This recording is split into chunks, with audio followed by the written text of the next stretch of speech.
Iran ইস্যুকে কেন্দ্র করে মার্কিন প্রেসিডেন্ট ডোনাল্ড ট্রাম্পের প্রশাসনে বড় ধরনের ফাটল দেখা দিয়েছে।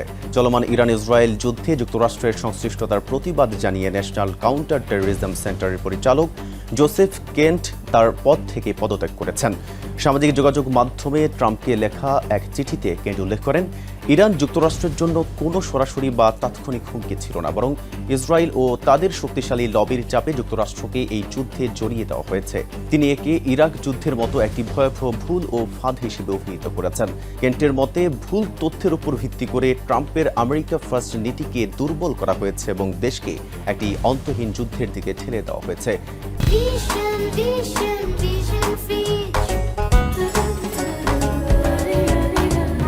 11 বার যুদ্ধক্ষেত্রে দায়িত্ব পালন করা এই অভিজ্ঞ সৈনিক আরও জানান, যে যুদ্ধে আমেরিকানদের কোনো জাতীয় স্বার্থ নেই, সেখানে নতুন প্রজন্মের সৈনিকদের জীবন তিনি উৎসর্গ করতে পারেন না।